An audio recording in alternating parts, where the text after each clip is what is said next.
Hey there, music fans. Welcome back to the Real Music Observer, where, of course, we are observing real music in real time for real people just like you and just like me. Glen Campbell, dead at the age of 81, suffering a very slow and agonizing disease that literally made him lose his mind, and recorded some stuff, collection of tunes called Adios, sort of in preparation for that. Warren Zevon did something like that before he passed away.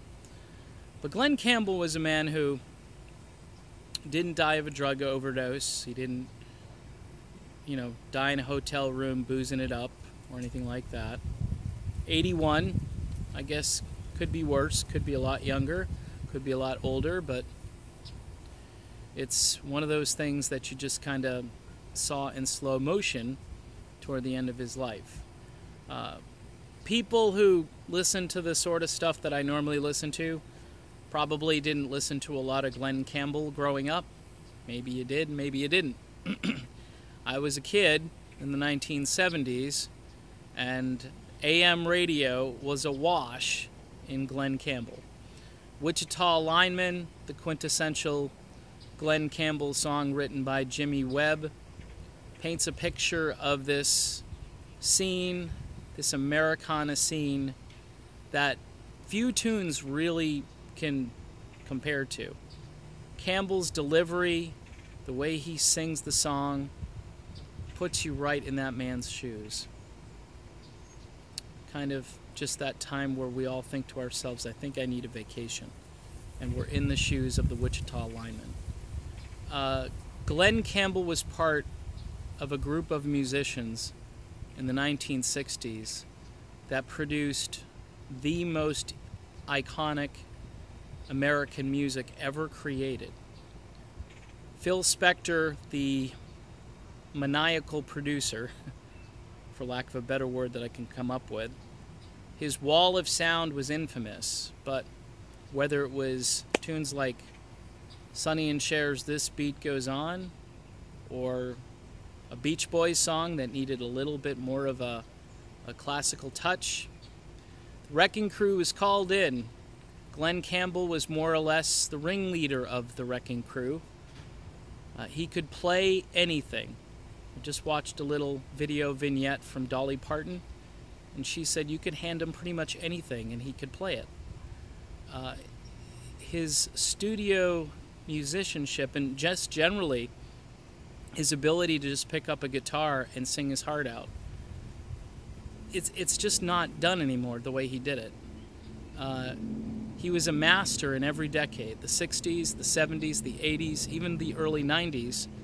Of course, his style of music and playing fell out of fashion, and of course he kept touring and singing and performing, and then that horrible disease got him.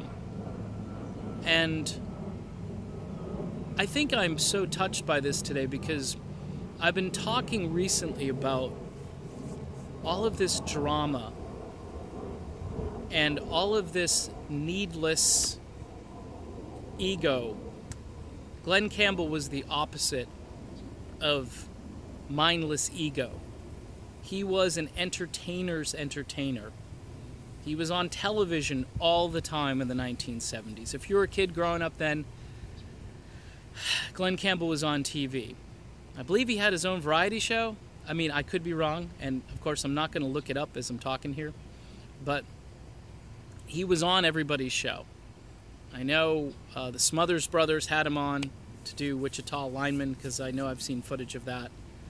He was on the Midnight Special, where so many bands and performers got to shop their wares late at night. I was a kid who occasionally cheated when my parents had some friends or relatives over the house. They basically threw me in the living room and said, go ahead, stay up as late as you want. And it was the Midnight Special all the time. That was bad. I had my little red, white, and blue transistor radio. It was just an AM radio. And I remember Southern Nights when it came out. And it just was this grandiose, sort of fun, happy song that I think went right straight to the top of the charts. What was great about the 70s was music wasn't segregated. Country or country-ish stuff could stand beside a tune that was more R&B or soul-driven. A harder-edged rock song could climb the charts. Ballads, everything. It was all mixed together. Glen Campbell was that to me. He was part of that era, which is never coming back. It was truly the great melting pot of music. And he was royalty. He could play it, he could sing it, at times he could even write it. And I know a lot of us probably think, well, this was coming.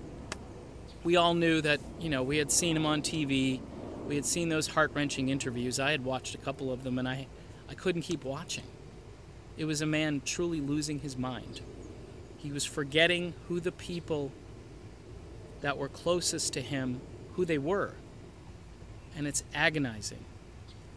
But a man with this much class, this much dignity, and this kind of pedigree certainly juxtapose that with some of the drama that's been unfolding on my channel just because I've been asking a few questions lately. I don't know. He was a different class of human being, and he will be missed.